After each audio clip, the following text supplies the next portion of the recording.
Hey y'all, I'm Greg. You have arrived before I have a channel.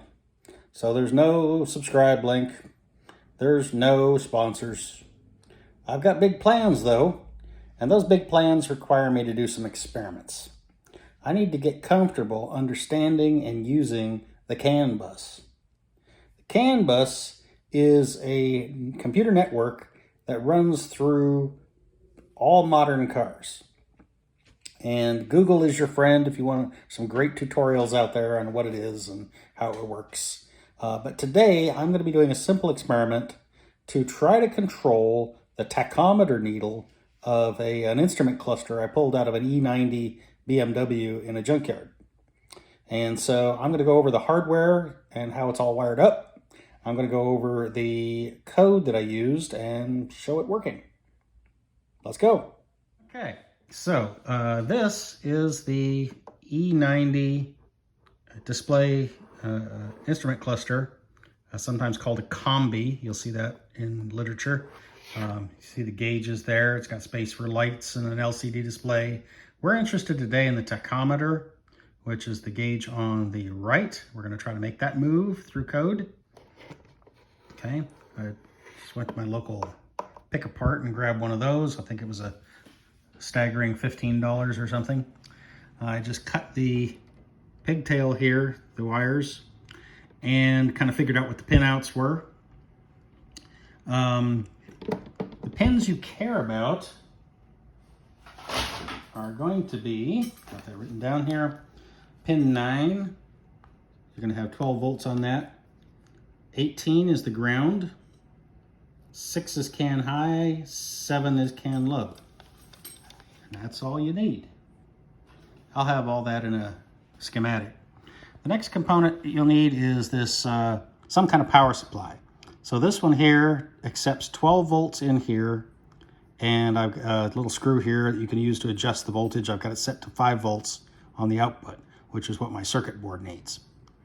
I happen to have a pair of 12 volt power supplies. You could do it with one, but came as a pair, so good for me.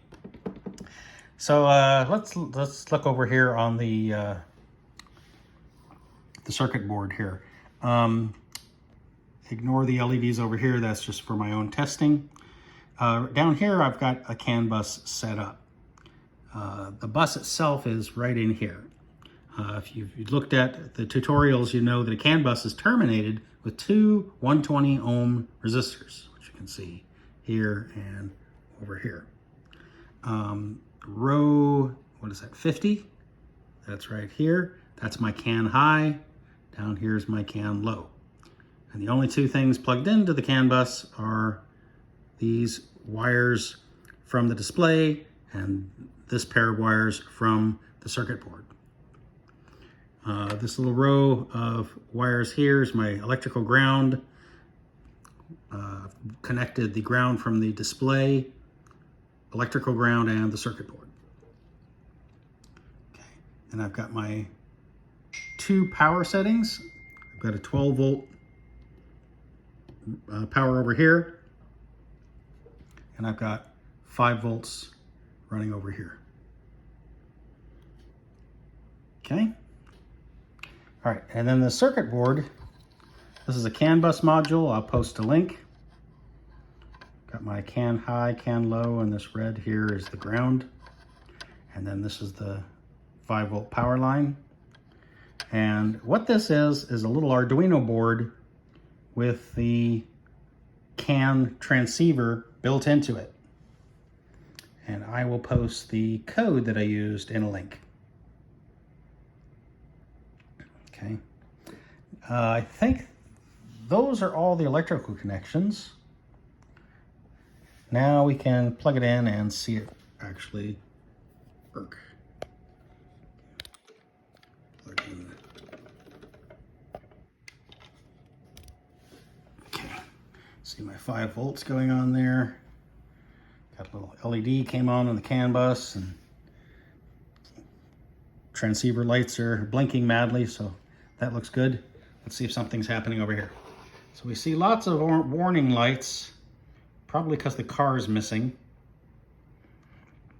But if we look at the tach, we notice that every 5 seconds or so, it jumps 1,000 until it gets to 5 and then resets, there it goes down to 0, which is exactly what I programmed it to do. So it's working as designed.